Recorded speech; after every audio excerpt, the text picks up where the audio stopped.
नमस्कार प्यारे साथियों, मैं गार्गी सारस्वत आप सभी का स्वागत करती हूं टारगेट विद अंकित की ट्रेंडिंग न्यूज सीरीज में, जहां आप और हम बात करते हैं देश और दुनिया के उन चर्चित मुद्दों पर जिन पर बात होना जरूरी है।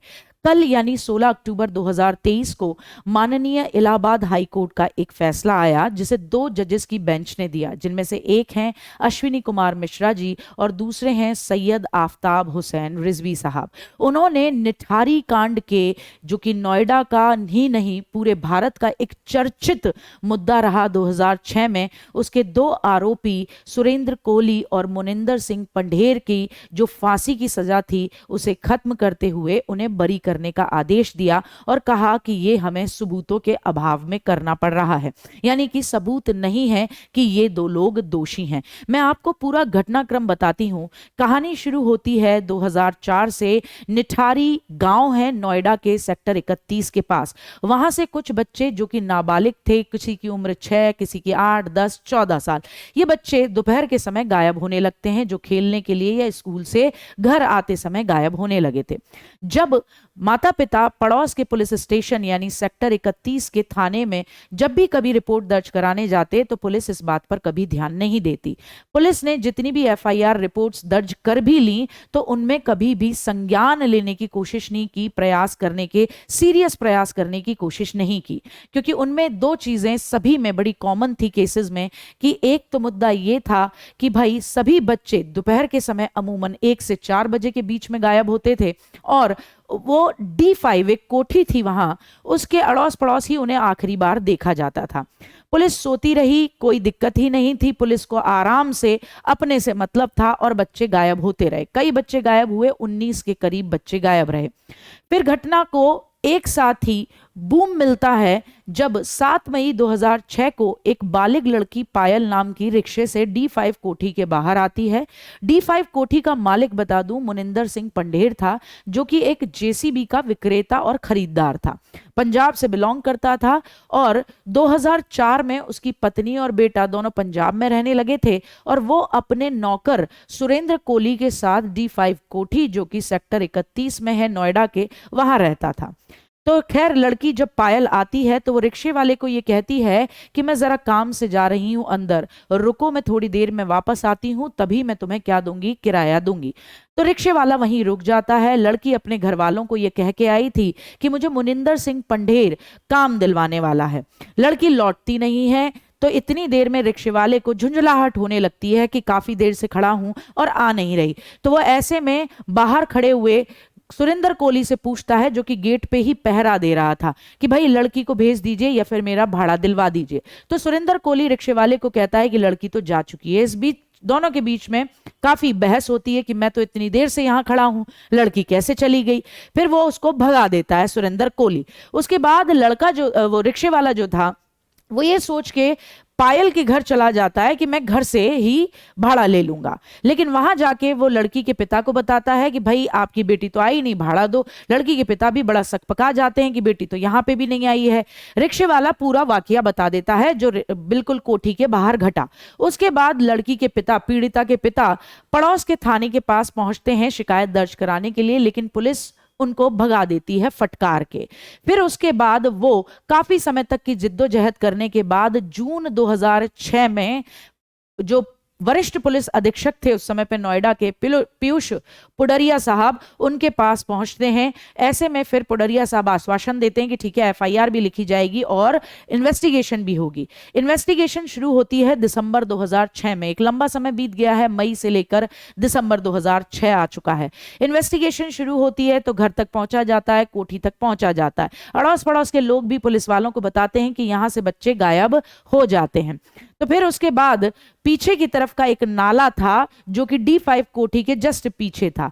तो पता नहीं क्यों पुलिस को एक शक होता है कि पुलिस उस नाले तक पहुंचती है और वहां जाके पुलिस देखती है कि ऊपर ही ऊपर काफी सारी पॉलिथिन्स जो हैं वो दिख रही हैं।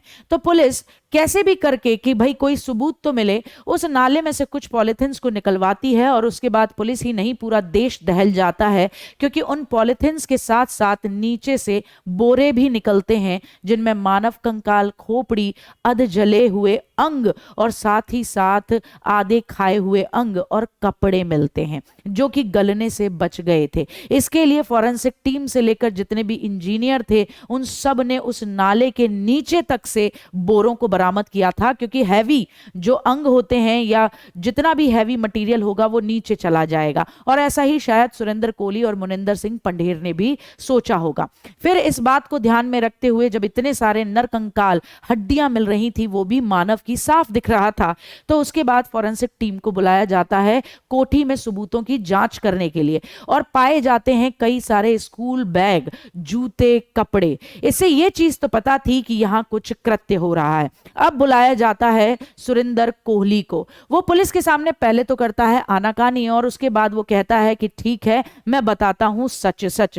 और वो जो सच बताता है उसे सुनने के बाद पुलिस से लेकर सबके कान खड़े हो जाते हैं।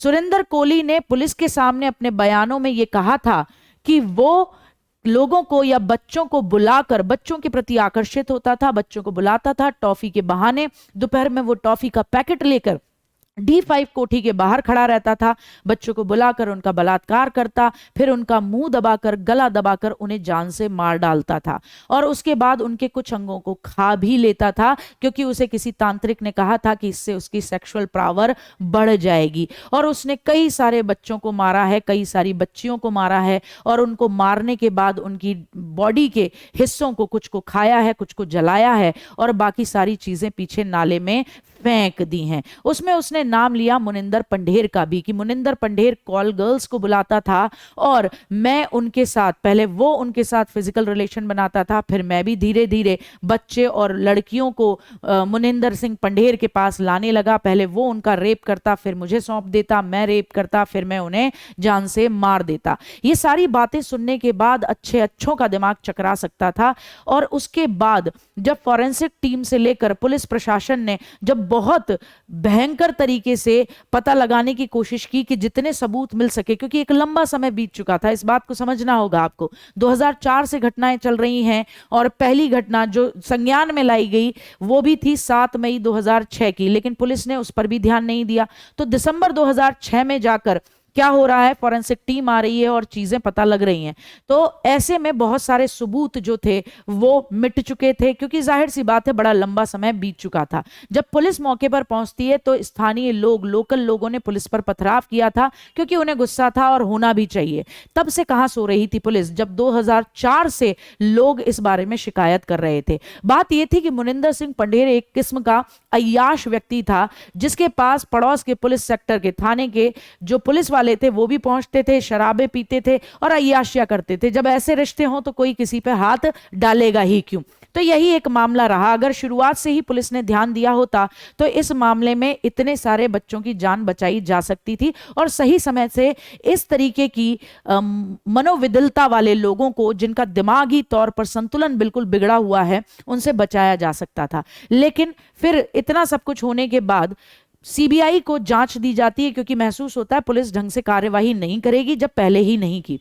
सीबीआई जो थी उसने 16 मामलों में दोनों को दोषी ठहराया, जिसमें सुरेंद्र कोहली को अपहरण, बलात्कार, सबूत मिटाने और हत्या के लिए दोषी ठहराया और मुनिंदर सिंह पंढेर को मानव तस्करी के लिए दोषी ठहराया था, जिसके बेसिस पर लोअर कोर्ट ने इन दोनों को ही फांसी की सजा दी थी। 14 मामलों में सुरेंद्र कोहली को फांसी की सजा दी गई थी और 2 मामलों में मुनिंदर सिंह पंढेर को। लेकिन दोनों ने ही इसके खिलाफ हाई कोर्ट में यह कहकर अपील की थी कि जितने भी घटनाक्रम हुए हैं उनका कोई चश्मदीद गवाह मौजूद नहीं है। गौर फरमाइएगा, क्या अपील में पॉइंट डाला गया था कि कोई भी इन घटनाओं का चश्मदीद गवाह मौजूद नहीं है और ये जितने भी सबूत हैं वो परिस्थिति जन्य और वैज्ञानिक हैं। और इसी के आधार पर कल हाई कोर्ट ने इन दोनों को सबूतों के अभाव में फांसी की सजा से बरी कर दिया। अब यहां बड़ा सवाल ये आता है कि 2 चीजें आपको पता होनी चाहिए। एक तो ये कि आर्टिकल 21 जो कहता है कि आपको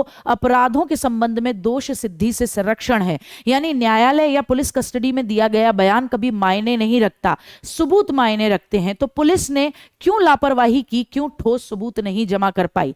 दूसरी सबसे बड़ी बात यहां यह आती है कि अगर ये दोनों निर्दोष हैं तो उन 19 बच्चों को कौन निगल गया, आसमान या जमीन? क्यों नहीं उन 19 बच्चों की मौत के लिए किसी को ढूंढा जाता और उस कारण को जानने की कोशिश की जाती है? क्योंकि अगर हत्या हुई है, बच्चे गायब हुए हैं, तो कोई ना कोई तो दोषी होगा। अगर ये नहीं तो फिर कौन? क्यों माननीय न्यायालय के दिमाग में ये बात नहीं आती, और क्यों पुलिस फेल रही कि ऐसे दो दुर्दांत जो कि खुद पुलिस कस्टडी में इस बात को स्वीकार कर रहे हैं, इस बात से मुकर जाते हैं जस्ट कुछ अनुच्छेदों का और कुछ कानूनों के लचीलेपन का फायदा उठाकर। तो मैं गार्गी सारस्वत आपसे विदा लेती हूं भारी मन से, क्योंकि ये कोई बहुत अच्छी खबर नहीं है। जय हिंद, जय भारत, मिलते हैं कल।